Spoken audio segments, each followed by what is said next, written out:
les arts martiaux traditionnels, on te vend le truc, si tu veux, avec une aura d'efficacité.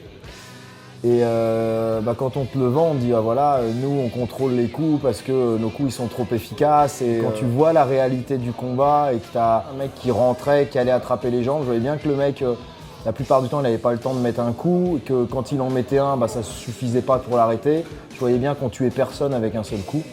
Et je me suis dit, voilà, si le mec il me rentre dedans, je peux faire ce que je veux, le mec il va me rentrer dedans, il va m'amener au sol, il va s'asseoir sur moi et il va me cogner dessus.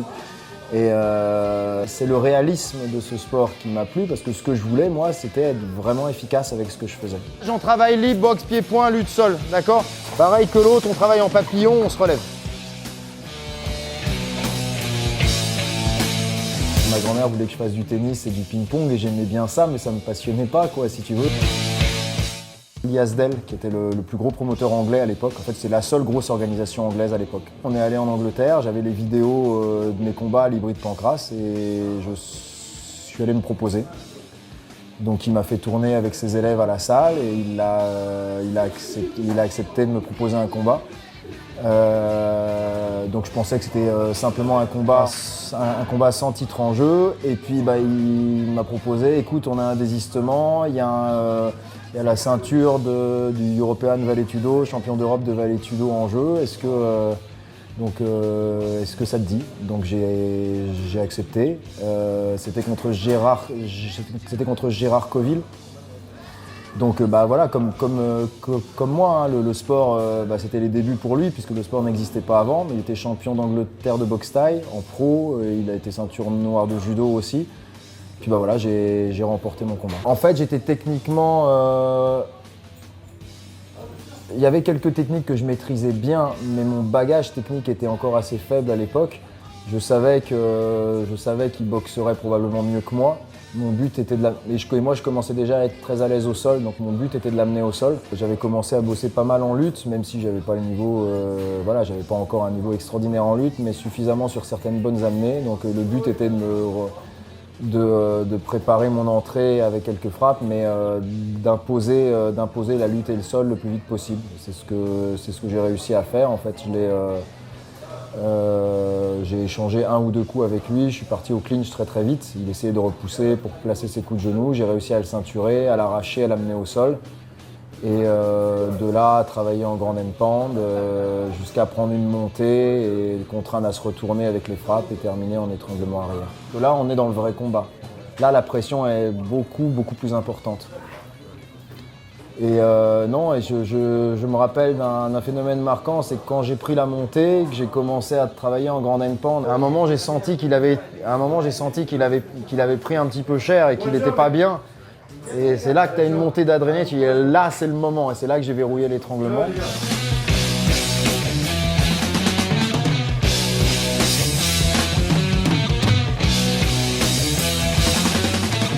Là, dernièrement, notre nouvelle révélation, c'est Prince Aounala, champion des contenders en lourd, et qui n'a que 21 ans, qui a débuté les sports de combat ici, sans aucune pratique avant. Il doit y avoir 1 an et demi seulement. Donc on pense qu'on pourra aller très loin aussi avec Prince. Le but, là, c'est qu'on travaille la lutte, les passages de garde et les soumissions. Tu travailles en grand end pound, mais ce que tu cherches avant tout, c'est maintenir la position. Si pendant ton grand end pound, tu sens que ça bouge trop, arrête le grand end pound, restabilise ta position.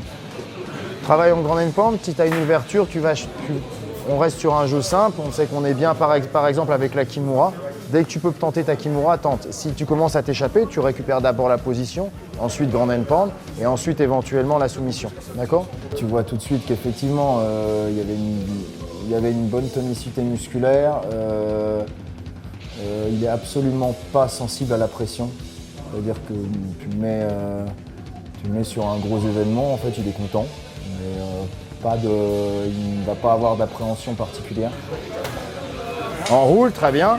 De l'autre côté, là, il faut que tu crées l'espace et que tu rentres le genou à l'intérieur. Par contre, reste accroché à son poignet. Accroche-le bien, voilà. Tu pousses avec le tibia et tu ramènes le poignet vers toi. D'accord ? Très bien. Maintenant, tu lâches ce bras-là. Tu passes ce bras de l'autre côté de sa tête. Maintenant, tu enlèves le genou et en même temps, tu vas contrôler le bras. Alors, attention, attrape ton poignet. Si tu veux maintenant, pour avoir plus de force, tu passes le pouce là, envoie les fesses à droite, la main dans son dos, tranquille, lui pète pas l'épaule et pousse doucement vers la tête. Les pieds ne bougent pas, c'est les fesses qui vont d'un pied à l'autre. 1, 2, 3, 4, 5, 6, 7, 8, 9, 10. Merci tout le monde. Le domaine où je suis le plus à l'aise, c'est le sol, et plus particulièrement sur les plaies de cheville. D'accord, tu nous fais voir ça là, direct? Eh ben écoute, on est parti. Let him who hath understanding reckon the number of the beast, for it is a human number. Its number is 666. I left alone. Si. My mind was blank. I needed time to think, to get the memories from my mind. What did I see? Can I believe that what I saw that night? Ça va? Hein? Ah ouais. Tu me la décomposes? Ça marche. Ouais. Mon but ici, c'est d'abord attaquer aux jambes. Comme tu as une position très basse, je vais d'abord tasser ta nuque pour t'obliger à réagir. Et au moment où tu vas résister, passer dessous. Ici, je suis passé, comme tu voulais le prendre à l'intérieur de tes jambes, j'ai profité de l'amener pour sortir mes jambes à l'extérieur. Et ici, arriver en croix. Je fais exprès à partir de là de te laisser rentrer ta jambe à l'intérieur. Ce que la plupart des combattants vont faire parce qu'ils veulent récupérer l'adversaire dans la garde. Je laisse rentrer le genou, mais je laisse pas rentrer le pied. Je vais contrôler la cheville, je rentre mon genou à l'intérieur. Je passe le deuxième pied sur la hanche. Je contrôle la cuisse entre les miennes. Je monte bien haut la cheville, je serre le coude. Si je peux passer sur le côté, ça marche encore mieux. J'avance le bassin, je recule l'épaule.